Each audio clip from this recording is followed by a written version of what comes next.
bakka kamiyyuu haa jiraannu, bakka kamiyyuu haa deemnu, eessattuu haa hojjennu, eenyuufiyyuu haa hojjennu, kan nu ergate, kan bakka nu buufate Oromoodha. Eessa soo deemne, bakka mi soo deemne kana dagachuun salphina. Kana dagachuun of dagachuudha. Dhugaa dubbachuuf Oromoo fi Oromiyaan jaalladhu tajaajiluudhaaf guyyaa tokko miti, sa'aa tokko miti, sakandii tokkodhaaf humna koo qusadheen beeku.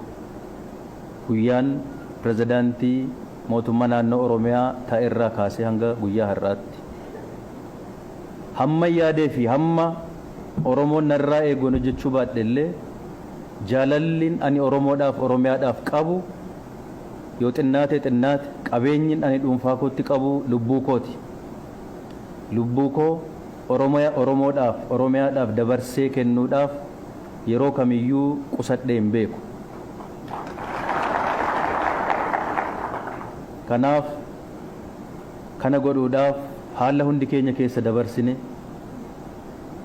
rakkinni nuti keessa dabarsine, dukkanni nuti keessa dabarsine, ba'aan ulfaataan guddaan nurratti kufee nuyi keessa dabarsine baay'ee guddaadha, baay'ee ulfaataadha. Haa ta'uti garuu harakkannu haadhamaanuyyuu malee hunda keenya asis kan nu dhaabe, asiinis kan nu ga'e saba keenya, saba Oromooti. Itoo Oromoon nu biran dhaabbannee qeerrooniif qarreen Oromoo, beekaan Oromoo guutuun itoo nu bira dhaabbatee humna nuu ta'ee jabaadhaa itoo nuun hin jennee waggaa 2-3 mitiitii guyyaa 2-3 hojjechuu hin dandeenye. Kanaaf iyyuu milkiin keenya, milkii dhuunfaa keenyaa, garee keenyaa qofa otoo hin ta'in kan saba Oromooti, kan qeerroo fi qarree Oromoo hundaati waan ta'eef sabni Oromoo nu bira dhaabatee dhalasaa nu godhate nu gorsee nu gargaaree hamma tokkos haa ta'u akka nuti hojjennu nu taasisu isaatiif carraa kanaan Oromoo guutuu galateeffachuun barbaada.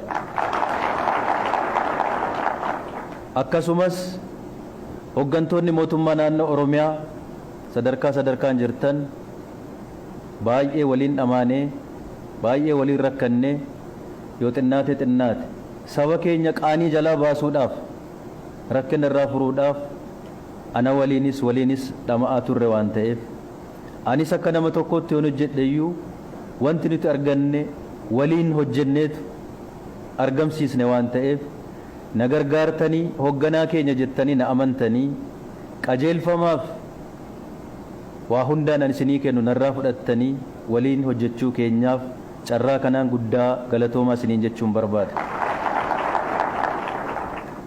Akkasumas Oromiyaan naannoo qofa otoo hin ta'in madaallii tokko tokkoon fudhannee olaalle biyya guddaadha. Bal'ina qofa otoo hin ta'in, lakkoofsa qofa otoo hin ta'in rakkoon jiru ulfaataadha. Oromiyaa hogganuun bishina guddaa gaafata, obsa guddaaf tasgabbii guddaa gaafata, bitaaf mirga dhiyoof fagoo ilaaluu gaafata, baay'ee dhama'us gaafata. Yoo duuba deebine ilaal Oromiyaa sana keessa akkasitti galte dukkanoofte sana keessaa baasuudhaaf hojii baay'ee nurraa eegga ture, hojii baay'ee nurraa barbaada ture. Hojii jechuun murtii gurguddaa, tarkaanfii gurguddaa fudhachuun nurraa eega ture, nurraa barbaada ture. Etuu sana hin goone taane har'a ifattiidhuma arganne kanayyuu argachuudhaaf baay'ee rakkanna ture.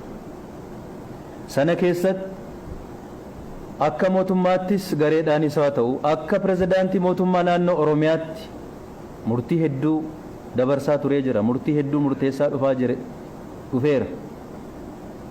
Kana godhuun nama iddoo sana taa'ee argeef, hubateef, tilmaameef barbaachisaa fi dirqama ture.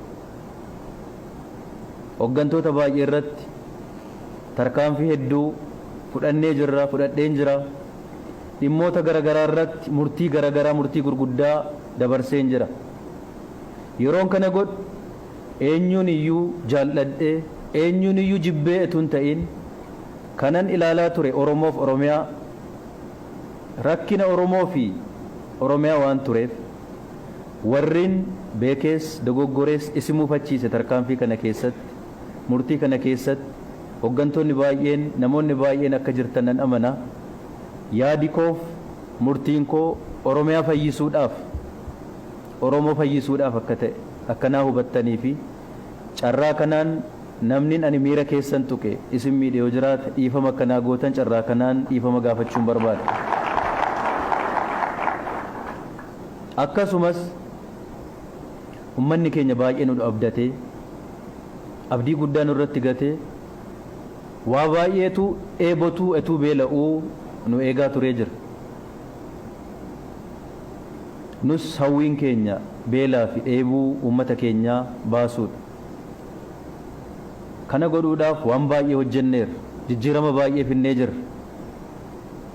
Geeddarumsa baay'ee finnee jirra. Haa ta'uti garuu har'as yoo ta'e uummanni keenya dheebuu isaa hin baane, beela isaa hin baane. Haala keessa turree fi haala rakkisaa keessa dabarsinee walii wal bira qabnee olaal uummanni keenya hanga nurraa eegu hin hojjenne. Nus hanga ofirraa eegnu hin hojjenne. Haalli keessa turre rakkisaa waan ta'eef. Kanaaf waan hojjenne akkuma jirutti ta'e uummanni keenya waan inni nurraa eegee etuun hojjetiin hanqatee hafeef maqaa koof maqaa garee mootummaa naannoo Oromiyaa na waliin hoogganaa tureen uummata keenyas dhiifama gaafachuun barbaada. Kanatti aansuudhaan bakka kamiyyuu haa jiraannu, bakka kamiyyuu haa deemnu, eessattuu haa hojjennu, eenyuufiyyuu haa hojjennu, kan nu ergate, kan bakka nu buufate Oromoodha. Eessa soo deemne, bakka mi soo deemne kana dagachuun salphina. Kana dagachuun of dagachuudha.